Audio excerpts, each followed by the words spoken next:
Welcome to SciShow Tangents, the lightly competitive science knowledge showcase. I'm your host, Hank Green, and joining me this week, as always, is science expert and 30 under 30 education luminary, Sari Riley. Ahoy. And more importantly, he's still a clone. We're not sure where the real Sam is. It's Sam Schultz. Hello, he's gone. He's gone forever? What did you do to him? I didn't do anything to him. He just went off to live a different life, you know? Oh, okay. Maybe someday you'll be sitting at a cafe and you'll see somebody across and you'll think, that's Sam. Not anymore. Where would, if you were that Sam, where would you run to? I think I'd learn how to be a bush pilot. Nice. And Alaska, or I would live like Jimmy Buffett lifestyle down in the Florida Keys or something like that. I think that's probably where I am if I had to guess. Here's the thing about bush pilot is you could I don't know that they test those guys. I don't know if they're licensed. I feel like you just fly around with bush pilots enough. They're like, you count, you're a bush pilot now. Oh, I see what you're saying. Sure, you're too far up there for anybody to bother checking your license. I've told this story somewhere before, but I was talking to a friend of mine who used to work for an organization in Alaska, and she got flown around by bush pilots all the time. She was once in the air in a plane, like a little bush pilot plane. Oh boy. And the pilot said, "Uh-oh," out loud. "Uh-oh." Oh, no. And he was visibly got nervous and looked scared. And she was like, "What?" And he was like, "It's not a problem, but I have to go this other way." And he changed the direction of the plane and went to a different place and landed the plane and picked up a person he had forgotten for a week. For a week? No. That's a good punchline, but I feel so bad. The idea that you're just I guess I'll die here? I guess I won't leave. I'm not going to walk out. There is no better thing to say when you realize that than uh-oh, though. Uh-oh. Just had the thought. I told Craig I was going to go pick him up. I sent him a passenger pigeon and then forgot. Where would you go, Sari? Where'd you bug out to? Okay, I also have, I feel like, two very different answers. Okay. One of them is I just read this very good article about people who maintain the cables that carry the internet on the bottom of the ocean. Oh, wow. So there is a fleet of 40 boats that just trawl the ocean floors. And whenever something breaks, then they all go find the site of the breakage of the cable and pull it up and splice it back together. And apparently it's a bunch of old men right now because they don't have young people who are interested in doing this kind of maintenance, electrical engineering work and living on boats. It sounds in another life. In another life, I am out on a boat. The ocean is my family. You still have time. You still have time. And you still you go back to port. You see your family every once in a while and whatnot. But I'm maintaining the thing that makes the internet run instead of the deep making sea content wires on the internet. Yeah. From getting bit by sperm whales. Earthquakes is a lot of the damage. So when the tectonic plates shift or when there's a landslide, then that can snap the cables.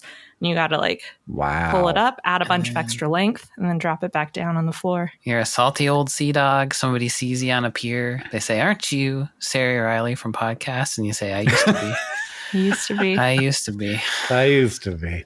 We can't podcast out here. We don't have internet. We just fix internet. Yeah, we don't have internet. We just fix it. And what a sentence that is. Yeah, I mean, they probably have Starlink now.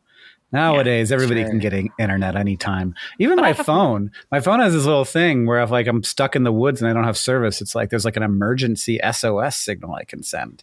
Oh. Amazing. Huh. Where would you go, Hank? I don't know. I asked you guys and I didn't. I love being on I feel like a boat full of internet patcher guys is prime time for some guys who've lived some lives. Just some real lives been lived. A lot of maybe stories to get told, but some stories that they can't tell.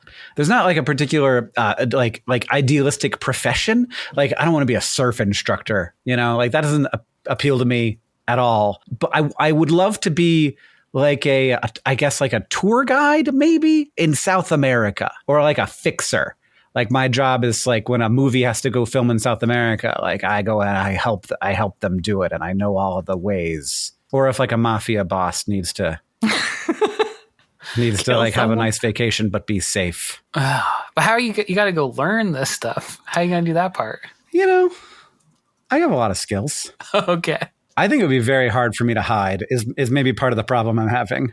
I think I'm at the point in my career where it might be a little tricky to blend into anywhere. Yeah, you could go hang out with some old men on a boat and they wouldn't have a fucking clue who you were. Heck yeah. Yeah. That would be fine. Yeah. Every week here on SciShow Tangents, we get together to try to one-up, amaze, and delight each other with science facts while also trying to stay on topic. Our panelists are playing for glory and for Hank Bucks, which I'll be awarding as we play. At the end of the episode, one of us will be crowned the winner. But first, to start off, we have to introduce this week's topic with the traditional science poem, this week from Sam. You do your best throughout the day to mind your own business and be on your way. But while you're busy doing that, what you don't notice is that gnat giving you a nibble upon the leg until later that day when it's swelly and red, or that little tick under your hair latched right on, though you're unaware, until much later on when that little bud is all engorged on your sweet, sweet blood, Boo. or that spider creeping under your sheet that gives you a bite when you're asleep. I don't know why they do it, but they do. Then sometimes nasty symptoms can ensue. Yeah. Yes, every minute of every day, you're covered in bugs that are gnawing away. But it's best not to think about it, my friend. All those creepy crawlies making a meal of your skin. The topic for today is bug bites, and now I'm grossed out. It's true, though, kind of, right? They're on us now. Yeah, they're eating your dead skin, I think. Well, or your Ew. blood. Like a mosquito bite counts as a bug bite. Yeah. Yeah, for sure. Before we dive in and figure out what the heck a bug bite is, though, we're going to take a short break. Then we'll be back to define our term.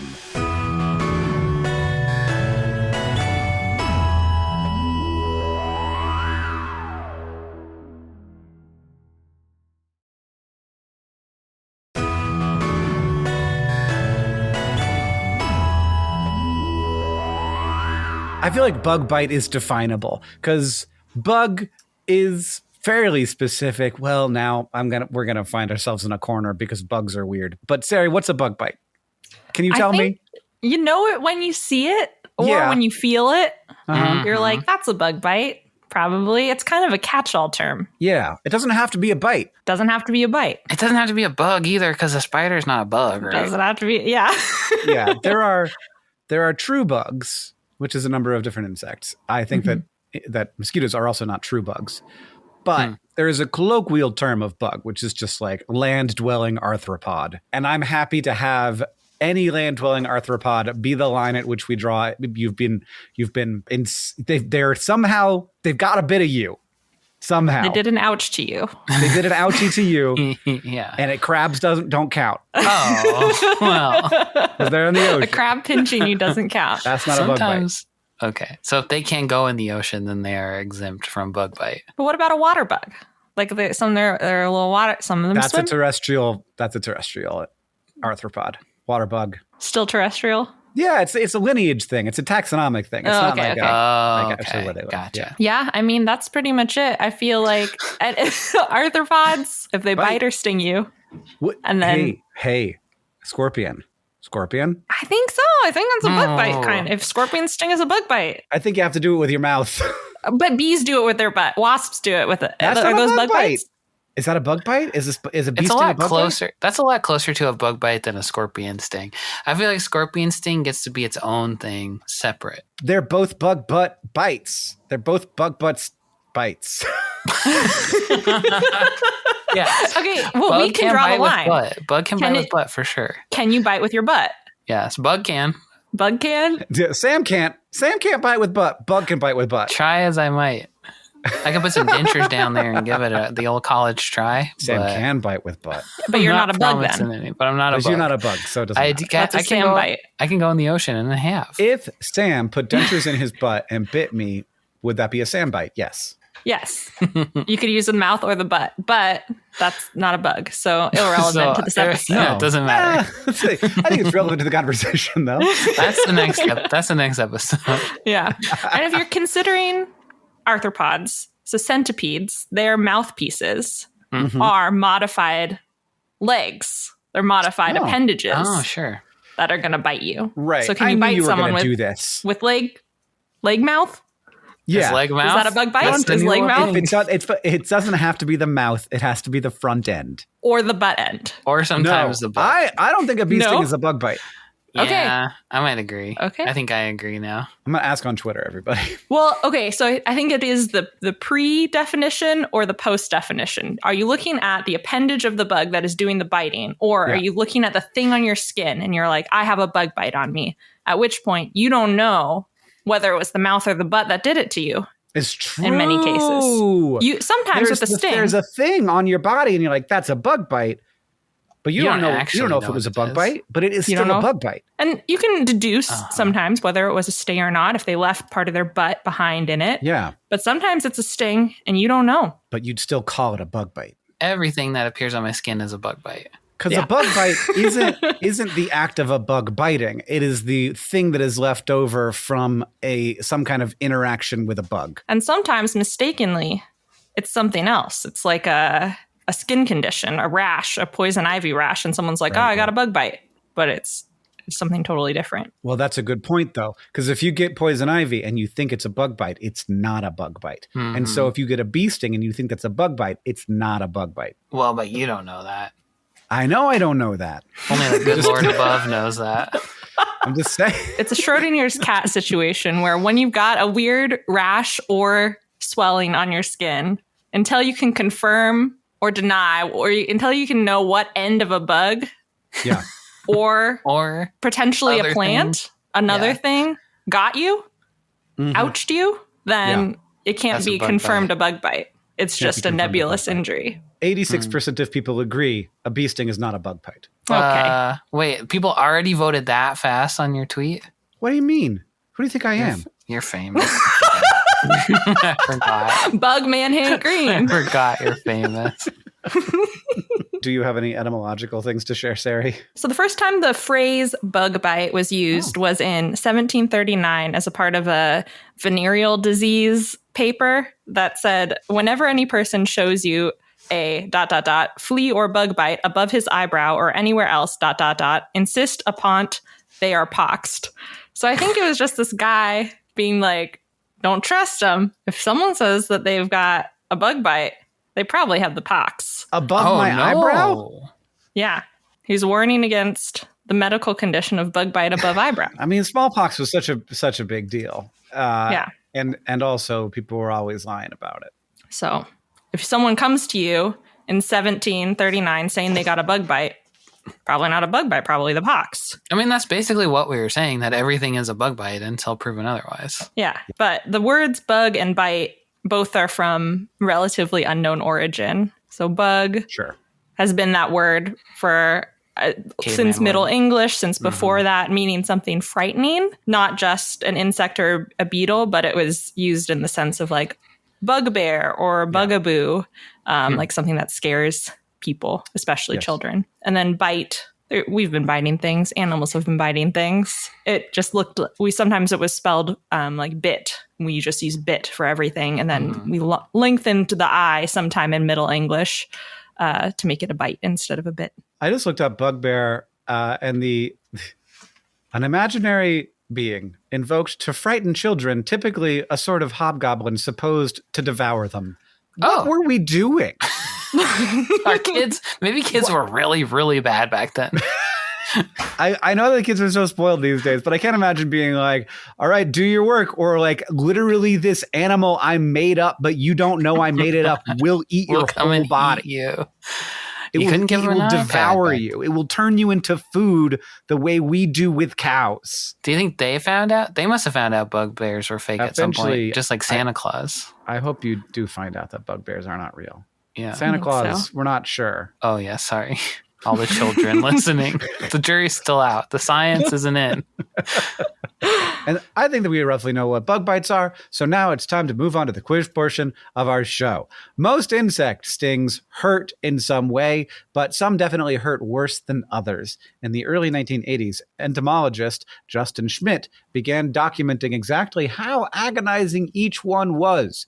He allowed insects from all over the world to sting him, and then he rated the pain from 1 to 4 in what became known as the Schmidt Sting Pain Index. I think limiting this to 4 is such a remarkable act of self-control, because I would have been like, scale 1 to 100 and then be like confused the whole time, but he was like, no. There's a 1, a 2, a 3, and a 4. And that's the whole. So Schmidt eventually won the Ig Nobel Prize for his work. So today we're going to be talking about a few insects that he studied. Your job is to guess which insect belongs in each category, starting with the least painful. Starting out with pain level 1. So giving this sting one of the lowest sting ratings, Schmidt described the pain as sharp, sudden, mildly alarming, like walking across a shag carpet and reaching for a light switch. Is that the velvet ant, the western honeybee, or the red fire ant? Like walking across a shag carpet? That's not painful at all. That's no, like the little shock you get when you touch the light bulb. And touching the light switch. The light not the give you a little buzz. Okay. I think velvet ants hurt real bad. I feel like I've heard that, but maybe I'm wrong. I feel like fire ants hurt a lot. I feel like a honeybee is maybe just a bzz. Yeah, getting bit by a fire ant. I can't remember what it feels like. It's been a long time. But it has fire in its name. I feel like there's a bit more piquant, you know? To be bit by the fire ant. Yeah. Gives a little bit more of a jalapeno burn. I would actually think this would be kind of fun, right? Would you do this? Getting bit by things? No, I do not think this would be kind of fun. But aren't you curious? I have been bitten by enough insects in my life already. Thank you. But you're in a controlled environment. You're just going, here you go, bud. I mean, definitely. I do not think it would be fun because I have heard about what 4s are like. Oh, okay. Mm-hmm. Okay, yes. Because one is like getting shot by a bullet or something like that. Yes. And that's pretty bad. Yeah. I would do it just to experience it once. Sarah's going to get shot by a bullet. No problem. I would do it. I think, and knowing that I would be okay afterward. Yeah. Yes. You would also live on a ship and repair internet. So yeah. I know you were talking. The more I've been thinking about it, the more I'm like, let's go. I could use a reset. I could use a fresh start. Sarah's last episode. Yeah. I think it's the bee. I'm going to agree with the bee. Yeah, I think it's the bee also. It is in fact the red fire ant, native to South America. No. It's the red imported fire ant is what we call it here. It's an invasive species in North America and Australia. But all fire ants, there's a bunch of them, all of them got scores of 1 from Schmidt. I have been bitten by fire ants, and I disagree. I wouldn't call it a 1. I guess I would if I knew what all the other things felt like, but I find it to be a lot less pleasant than a shock from a doorknob. That's why it's not the Hank Green pain scale. Yeah. Okay, this is good for level setting, though. Yeah. If fire ants are level 1, we got to ramp it up because honeybee must be 0 at that point. I think a honeybee could hurt worse, but we'll find out. We'll find out. Yeah, let's go. All right, pain level 2. Schmidt referred to this sting as rich, hearty, slightly crunchy, similar to getting your hand smashed in a revolving door. Ouchers. This is level 2, you guys. Oh, is no. It the suturing army ant, the bald-faced hornet, or the water-walking wasp? Oh, the suturing fire ant sounds too helpful. He wouldn't hurt you. Yeah. That feels like you pinch your hand in a door right there. I feel like that's now I'm metagaming the game. A pinch, a suture. The bald-faced hornet. I feel strongly in my heart that it's that one. Crushing your hand in a door. I'll do the water walking wasp. Great description. Well, found in North America, the bald-faced hornet is not a true hornet. That honor is limited to wasps in the genus Vespa. It is rather a yellow jacket. So at least the warning colors will help you avoid learning what a level 2 sting feels like. It was indeed the bald-faced hornet. Congratulations on your point, Sam. Vespa means hornet? Vespa means wasp. That's because that's the noise that Vespas make. That's true, they do.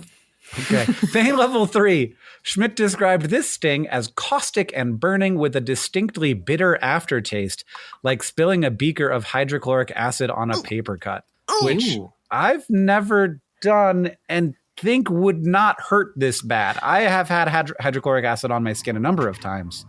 Never had it on an open wound, but it's not that I think getting your hand crunched sounds worse than... Way worse. Oof, I can feel that so viscerally, though. I guess I can't. I can feel like an acid burn, because I suppose I've also been burned by stuff like that a little bit. Yeah. But it lingers. Maybe the lingeringness of it. It certainly lingers. Oh, it could be. It could be any of these three. It could be the red paper wasp. It could be the Asian needle ant or the nocturnal hornet.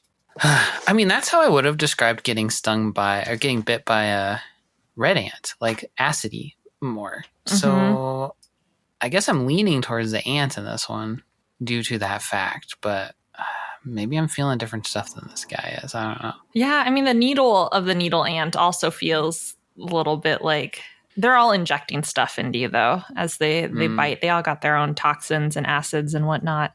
I'm going to go, we haven't had a wasp yet. Red paper wasp.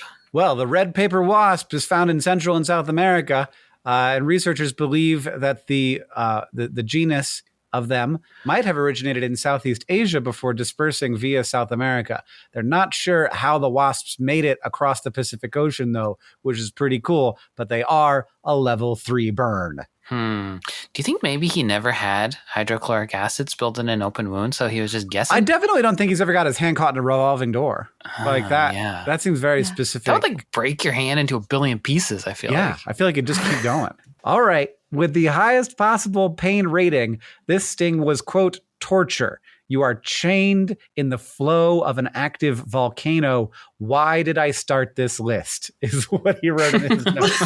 Is it the ferocious Bumblebee wasp, the trapjaw ant, or the warrior wasp? And he has definitely not been chained in a volcano. So That's he is true. getting a lot of poetic license. Yeah, I think that we can say for sure. We can say for sure that now I believe even less that he's ever had his hand crushed in a door. That means I have to go get bit by all these bugs and get hurt in a lot of different ways, so I can figure out what's really going on here. We need a stunt person, like someone who has actively that's a great idea. That's done a great lot idea. of things to redefine the index based on all the injuries they've had over the course of their career. That'd be a great TV show, you know? Just a guy getting bit by bugs and Steve-O and Complexly presents. We got to get the jackass guys turned to science. They have to help humanity. I accidentally walked into the Jackass movie one time because I was intending to go to another movie, and I just walked in and there was a man with no shirt with like baby alligators hanging off of his nipples. And I was like, well, I will now go to the movie I was intending to go to. I thought you meant in the theater. Like sitting there watching it. He was cosplaying. I don't remember any of the answers, so I'll just say it's whatever the ant was. The trapjaw ant, or the ferocious Bumblebee wasp, or the warrior wasp. I think it's the trapjaw ant too. I feel like I remember reading something how they have one of the strongest bites of critters. I think it may have a very strong bite, but apparently not as powerful a pain, because the warrior wasp receives the highest rating of any wasp on Schmidt's list. It's found in Central and South America, seemingly a nexus for painfully stinging hymenopterans. The highest scoring ant was the bullet ant, as we indicated earlier, but you would have guessed that one because too easy. It's out there. Everybody knows that out guy there now. I wonder if I think the jackass guys maybe have been bit by bullet ants. I mean, if they could figure it out, I'm sure they would. We got to get these guys bit by more stuff. He put his hand in a glove full of ants in Brazil once. Well, that could be any ant. That could be any ant. You could put that in a common level 0 ant. Babies play. The nicest ant of all. Yeah, the cuddle ant, you know. It's like the Gom Jabbar, but ants. Oh, yeah. So that's what I would do, the Gom Jabbar, and I would fail and they would kill me, but I would still put it in. I'd still put my hand in there just to see what's going on. Yeah. I think that Sarah doesn't know what a Gom Jabbar is. It's the Dune thing, right? Oh, okay. She does. It's the box. It's a secret box. Awesome. Yeah. It's the box. But it's not the same thing as the popcorn worm. No. It's a separate. It does not look like the popcorn worm bin. That's Shai Hulud, the popcorn man. Popcorn man. The famous popcorn worms of Dune. Yeah. I kind of know. I've absorbed. Like binturongs. The spice truly smells of buttered popcorn. They never say that out loud, but it does. Next up, we're going to take another short break. Then it'll be time for the Fact Off.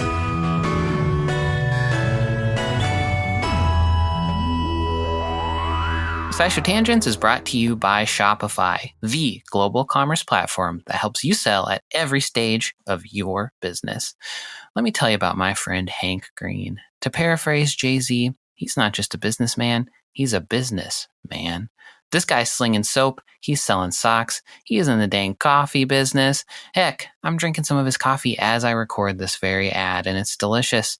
So as I asked him one day, Hank, how on earth do you do it? One man selling soap, socks, and coffee? That seems impossible. It seems like you would maybe need 3 men at very least to do that. He beckoned me very close, and he whispered one word in my ear. Shopify. And then he vanished into thin air. That was 50 years ago, and it wasn't until this very moment that I knew what he was talking about.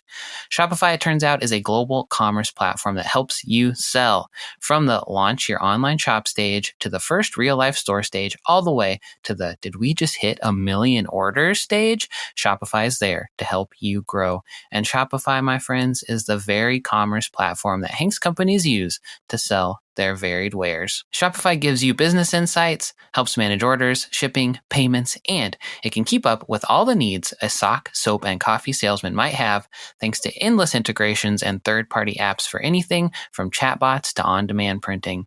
You can sign up for a $1 a month trial period. That's right, $1 a month at shopify.com/tangents, all lowercase. Go to shopify.com/tangents now to grow your business no matter what stage you're in. Shopify.com/tangents.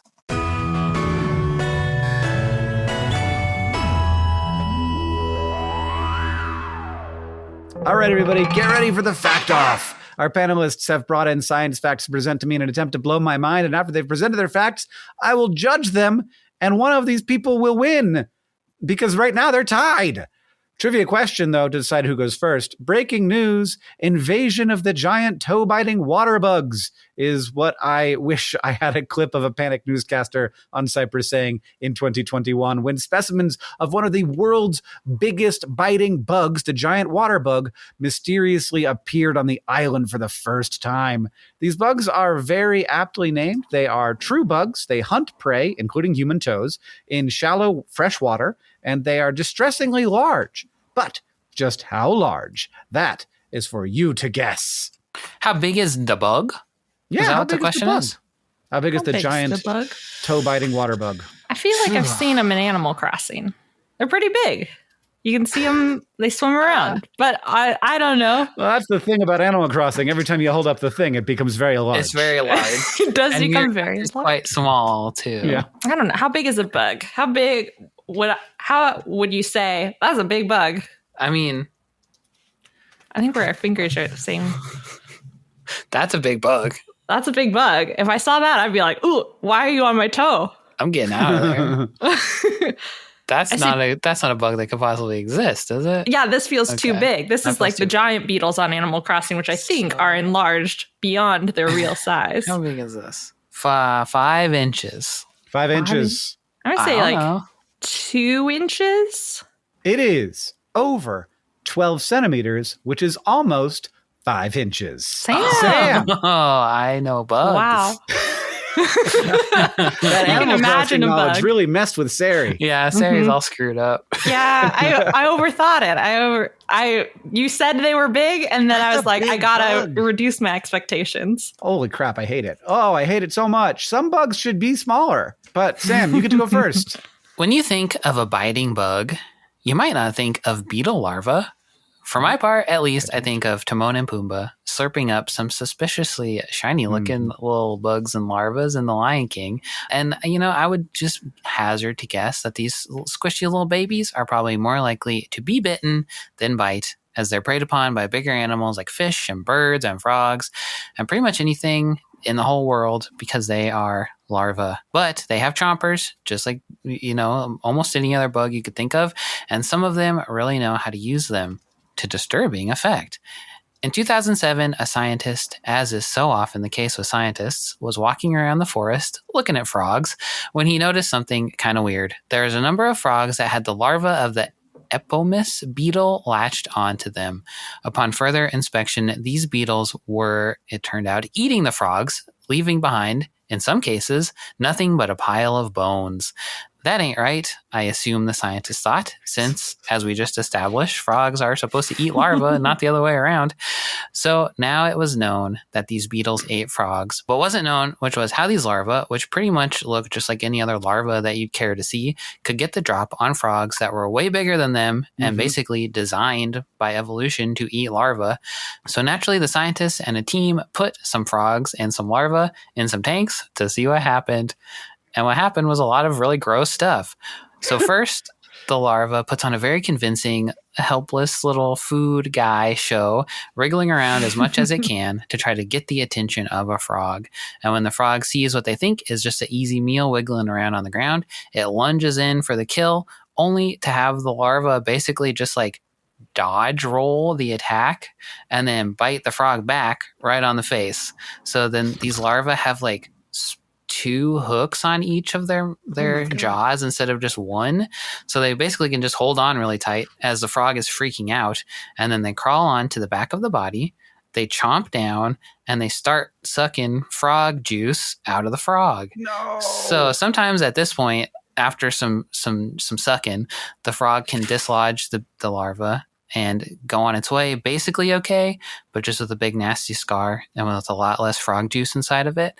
But other times, after sucking on the frog for a little bit, the larva moves on to just straight up eating the frog alive, reducing it to bones, as previously mentioned. The scientists also recorded a few instances where the frogs successfully ate the larva, but then they puked the larva back up a little while later, and then the larva crawled on top of them and ate them right back. What? Oh my gosh. These larvae only eat amphibians, at least according to what these scientists saw in the lab. They have a hunting success rate in like the 90th percentile. No. So a frog really can't win with an Epomis larva. And it turns out that they can't win with Epomis beetles either, because once they grow up, these beetles, they eat a lot of stuff, but amphibians are still on their menu. So in this case, the adult beetle climbs onto the frog's back and bites them in a way that seems to like sever the muscles that go to the frog's legs. So the frog is paralyzed and then the beetles eat them alive. So I guess turnabout is fair play because lots of larvae and beetles have met their death at the hands of frogs. Yeah. At least the frogs weren't eating the larva alive over like the course of hours and hours. Yeah. I mean, I also just in general feel less bad for beetle larvae. I don't know if I should, but I do. Yeah. I hate this. It's terrible. It's really so upsetting. I looked up pictures of it while you were talking, and it's very, very bad. Yeah. And they're scary little guys. They're really, really scary and gross looking. Yeah. And they found that like they did it 400 times. They had which is also horrible. You're killing 400 frogs, I guess. They had 400 frogs in the tank, and there was only like 4 times total that the frog even got the beetle in its mouth. And every other time it rolled out of the way. And then I think of all of the ones that actually ate the beetle, all of them puked it up and eventually ended up getting eaten by the beetle. So there's something about it too that's like makes it unappetizing for some. I guess so. Yeah. This would be very bad if it happened to humans. If like chickens figured out how to dodge and then latch onto our backs. Yeah. That wouldn't be good. I'm really pulling for that not happening. No. Chickens makes a lot more sense because my brain jumped to like, what's the equivalent of a beetle larva to me? Like a chicken nugget. Just rolling out of the way, jumping for my throat, and then sucking all the juice out of you. Nugget and you're like, "That's gross," and you puke it up, and then it's like, yeah, that's the new like B horror movie of our modern era. Like Gremlins, but it's nuggets. Yeah, nuggets with a Z. You aren't prepared for nuggets. You can't get them wet. Don't dip them. Don't dip them. Don't dunk. You can't do something to them after midnight either. Which I can't remember. What is it? Getting wet? You can't get them wet after midnight. All right, Hank. Don't make me bust it all out. Yeah, you can't feed them after midnight. You can't show them bright lights. Well, it doesn't matter if you show them bright lights. They just don't like it, and you can't get them wet. Or else they multiply. What can't you do to a chicken nugget lest it become an evil little punk rock a human attacker? I don't know. The only thing I can think of is eat all the skin off of it. You can't eat all the skin off of it. You can't dunk it in red wine. There has to be one forbidden dipping sauce. The blood of a virgin. If you dip it in the blood of a virgin, then it comes to life. You can't Good dip it in a on ya. frog. That's also not allowed. Yeah. All right. Well, now we know. So far, no one's ever dipped a chicken nugget into red wine. So Don't do it. We're warning you. so We don't far want to be we're irresponsible. safe. Yeah. But just one person tries to experiment a little much. I bet someone has. I'm sure, absolutely sure. Because I would say after midnight and when you're drunk is one of the main times to eat nuggets. So you're dipping them in anything you got on hand. There's that thing that people figured out where if you dip your fries in Frosty, that's really good. And once That's that delicious. happened, people are dipping anything in anything. It's only a matter of time before the nugget uprising when someone dips the forbidden combination of nugget. We don't know what it is yet, mystery but I'm sure liquid. that we'll find it.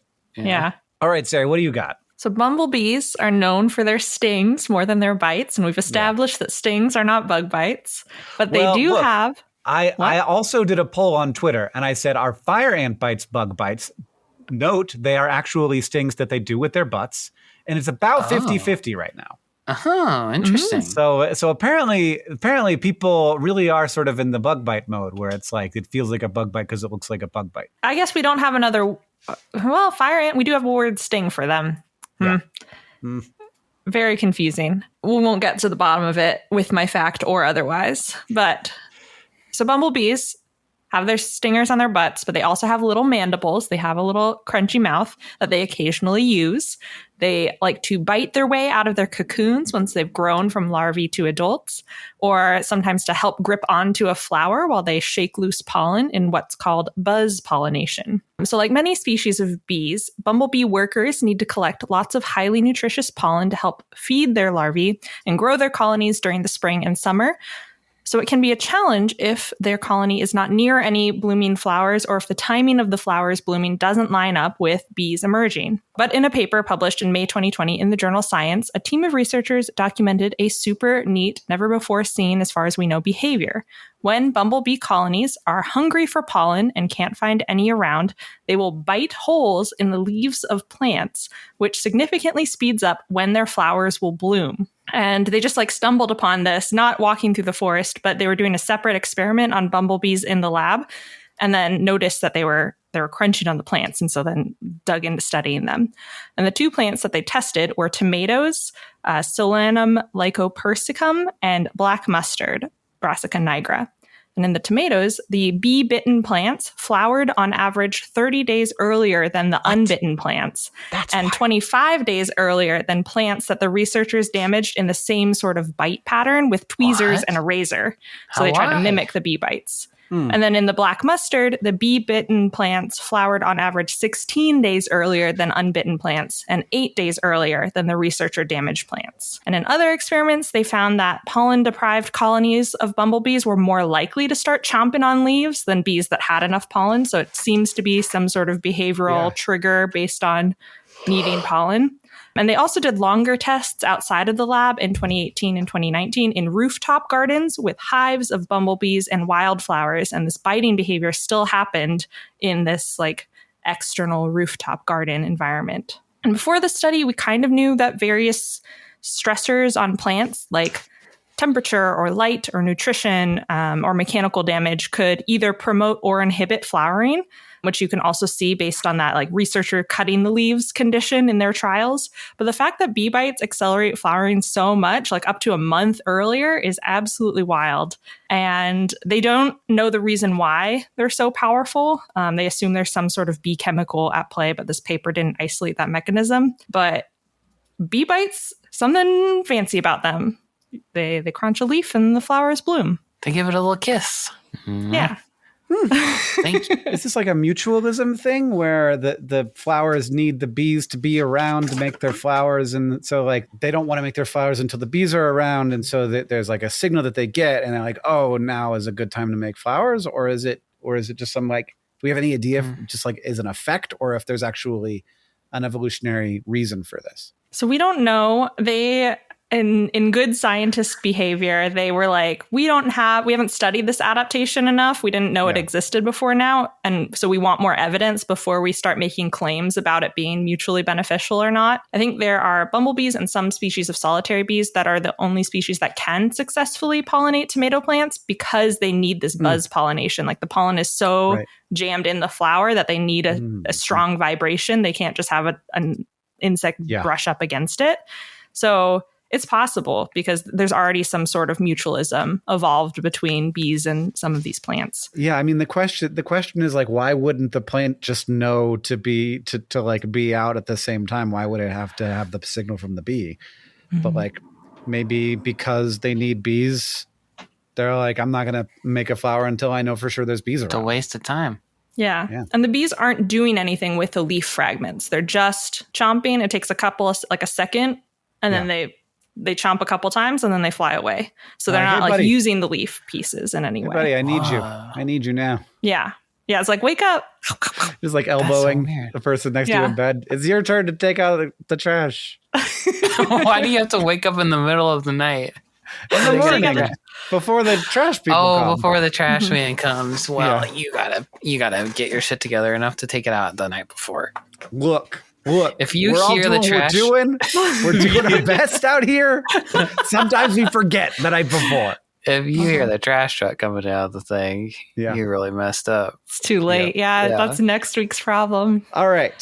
So I gotta choose between this very bizarre set of adaptations. Sari, I think, is once again held back by her need to have interesting science stories that are nonetheless not at all exaggerated. Now, okay, you saw the videos. This is a dangerous narrative that you're inventing about me. No, I'm not saying you exaggerate. I'm saying that Sari, that you could have told Sari's story in a way. One could have, not Sam would have. Slander. One could have in such a way where it was like, and so the plants need the bees, and so, but we don't know, and so we're stuck with it. We don't know, but like still very cool. I understand what you're saying now, and you're right. So he's saying that I'm worse at telling stories than you, Sam, because I'm too bogged down in the science. You're better at communicating science. But I think ultimately, the more dramatic story by far is not the one where the bugs are biting leaves, but where the one where the bugs are saying, "Did you think I was food? In fact, you're going to die a slow and painful death." Yeah. So Sam's winner for the episode. And that means that it's time to Ask the Science Couch, where we ask some listener questions for our finely honed couch of scientific minds. Did I say a finely honed couch? Because it's a normal couch. But whatever, you keep going. It's a sharp couch. Ouch, ouch. Luke on Discord asked, what is itchiness and why does calamine lotion help? What does it do to the itchiness? Itchiness is so weird. It turns out, I think, and I'm going to be very curious to hear Sari's more complete answer to this, but that it is a whole other feeling. So we have like pressure and we have like pain, but itch is its own whole thing. And we have special itch receptors, and itch is apparently important enough, just maybe not just as, but similarly important to pain, where like we need to have a feeling that is not like, ow, I don't want to touch that, but is instead, I need to, you got to touch it right now. My arm. I need to like move whatever is on my arm off of my arm. And that is the itch receptor. And this somehow gets like really like over amplified and hyped up by inflammation, like allergic reactions in the skin to bug venom. How did I do, Sari? I'm not sure if we have pinpointed an itch receptor specifically. I think a lot of the receptors that deal with itch also do a lot of other things, which is probably true for a lot of our nerves in general. Yeah. But it is its own category of sensation, like pain or like heat or other things that is very poorly understood. But yeah, that's our best guess, is that it guards against a specific kind of threat to our body. The creepy crawly's doing something weird and we want to brush it off or respond with a scratch, as opposed to just like pain. If you touch a hot stove, it's get away. But an itch is like, I gotta brush myself or get something off of me. I have to focus on this area of my body for some reason, physically. Yeah. Know that something exists. And we have to be at peace with this to some extent, but we do not understand how we sense our world. And there are very often times complete mysteries. Like there was a case study of a woman who had like this like terrible persistent itch. And so they severed all of the nerves to that area of her body, and the itch got worse. And that's just like surprise, we don't understand what the heck's going on. Are we always itchy? And the exception is not. I tell you what, I'm always a little like where my headphones are like touching my scalp right now. That's a little itchy. Well, when anybody mentions too it, hard. Yeah. So scientists are trying to categorize things more. And so I think itchy things are prurinergic, like pruritus is the Latin word for itchiness. So that's just like the word that they call it. Prurinergic is like an itchy. Is an itchy thing. Itchy. Or a pruritogen. It's a hard word to say. They should have chosen a better. Itch is a good word. Prurito sounds too much like burrito, or the way I'm saying it badly. A burrito definitely sounds like a cat. There's a cat in a burrito. It's really cute. A pruritogen is something that makes you itchy. So some of these things can be like chemical stimuli. A lot of the ones that we point to are related to immune responses. So like histamine, for example. Histamine, we know, activates a subset of sensory neurons, and using antihistamines blocks itchiness generally. So histamines are both in bug saliva or bug stings. So in a bee sting venom, in a wasp sting venom, in mosquito saliva, as they bite or sting you. Generally, those toxins have some histamines in there already. So that's partially what causes the itchiness. But there's also just like a lot of other proteins and junk in the bug bite, spit, or venom. And those can activate an immune response. So your body sends more histamines there to swell things up, along with other immune system responses to protect yourself. But it also causes this itchiness sensation as part of it. And then there are also physical stimuli. So like some plants have little spines on them that just rubbing up against them. It doesn't have anything to do with histamine, but it just makes you feel itchy. And I imagine those physical stimuli also butt up against psychological stimuli where you like think about being itchy and then you're itchy. But this paper didn't have any of that involved in it. So yeah, there's different components. And basically, I think our best methods to counteract the itch is to distract ourselves from it. Their antihistamines, I guess, kind of block those histamine receptors because we've identified that as a molecule that seems to be related to itchiness, but we don't have a lot of chemical treatments like that. You can cut nerves and someone still feels itchy, then that is something that's pretty persistent. So calamine lotion is basically any lotion is just medication suspended in water or alcohol or something liquid. Yeah. Mix the medication and then you can slather it on topically. And so calamine is metals. So it's zinc oxide. It's mostly zinc oxide. It's like 98% or something. And then it's pink because it has a tiny bit of ferric oxide or iron 3 oxide, which is just rust, which is very weird. That is the pink part of calamine lotion. And so we either think it works. We also don't know why it stops itching because of these things. So it either works because you like slather it on and then the water part evaporates, kind of like how sweat evaporates from the heat in your body. So it cools the area a little bit, which prevents itch a little bit. And then the zinc oxide forms this kind of like inorganic powdery layer on top. And zinc oxide is in a lot of things. It's in like sunscreens, it's in paints, it's in, I don't know. Our bodies need zinc naturally, but for some reason it either reduces the secretion of histamine a little bit. So again, like counteracting that histamine, or just like dries your skin out a little bit. So it's providing a different sensation other than the itch. That's for you to focus on. I had I had shingles a number of times, and so many times that I developed strategies for dealing with it, and it can be very itchy. And when it was very bad, I would put a heating pad on it, and that would help not feel itchy. It would just feel more hot. And then I would put cold pad on it. I'd like put like ice pad on it and like sort of go back and forth just to like make my body be like, I can't feel the itch because all this other stuff is going on, is what it felt like. And it did help. I just had to be careful to not get it too hot or too cold. You ever do the oatmeal bath? Like when you got chicken pox? Yeah, I never tried an oatmeal bath. Oh, yeah. I don't know. Is that a real thing or did my mom make that up? It would feel nice. I think it is a real thing. I don't know what. The problem is if you look into a lot of these anti-itch things, it's just people saying, yeah, it worked for me, or it didn't really work for me. And there's not a lot of science because we don't understand what itching is. We don't understand why it's soothing. But I imagine that there's some sort of like reason why people recommend oatmeal baths. And it's probably like some compound in the oatmeal, just like there's aloe and aloe vera or other things that cool or suck something out of your skin, or it just feels nice to have like a warm, goopy thing on you. Mm-hmm. And now I feel like I know the answer to that question. We also are going to have for our listeners on Patreon a bonus Science Couch question that we're going to do now if you're listening to that. Sam, what's the second question? At Care Bear Ritual on Twitter asked, what's the biggest bite on a bug? Like mosquito bites are so small.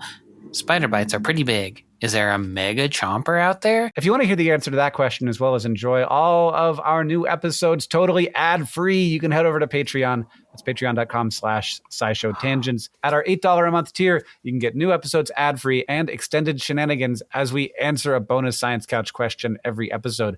You'll also get a link to our private Discord server and maybe also some goodies in the future. Who knows? Our patrons are the best, and we are so grateful for their support of the show. If you want to ask the Science Couch your question, you can follow us on Twitter at SciShow Tangents or check out our YouTube community tab where we will send out upcoming topics for every episode every week. Or you can join the SciShow Tangents Patreon and ask us on our Discord. Thank you to @Straubs on Twitter, @Shane the Goosey Garden Gnome on YouTube, and everybody else who asked us your questions for this episode. Thank you to Shane most of all, though. It's nice to have a Goosey Garden Gnome with me. It just feels safer. If you like this show and you want to help us out, there's a bunch of ways to do that. First, again, our Patreon, patreon.com/SciShow Tangents. Become a patron, get access to those ad-free episodes. Also, shout out to patron Les Aker for their support. Second, leave us a review wherever you listen. That helps us know what you like about the show, and also it helps other people know what you like about the show. And finally, if you want to share your love for SciShow Tangents, just tell people about us. Thank you for joining us. I've been Hank Green. I've been Sari Riley. And I've been Sam Schultz. SciShow Tangents is created by all of us and produced by Jess Stempert. Our associate producer is Eve Schmidt. Our editor is Seth Blixman. Our social media organizer is Julia Buzz Bazzaio. Our editorial assistants are Debuki Chakravarti and Alex Billow. Our sound design is by Joseph Tunamedish. Our executive producers are Nicole Sweeney and me, Hank Green. And we couldn't make any of this, of course, without our patrons on Patreon. Thank you. And remember, the mind is not a vessel to be filled, but a fire to be lighted.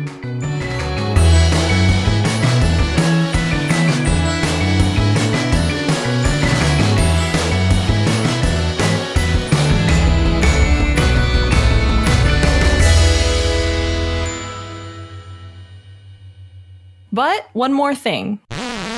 One species of beaded lacewing, Lomamyia latipennis, starts out super tiny after it hatches, around 0.07 milligrams in mass. But according to a 1981 paper, its prey of choice is subterranean termites that are around 35 times larger on average, around 2.5 milligrams in mass. Take that. To hunt, a baby lacewing will point its butt at a termite and wave it around, releasing some sort of gas or aerosol.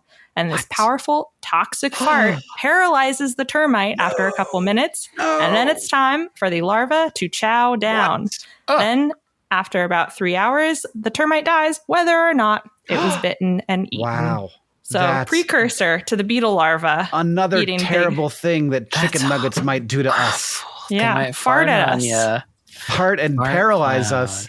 Mm-hmm. And then decide whether or not to eat us. Either way, we die. We are dead. This is why you can't dunk them in red wine. Don't, please.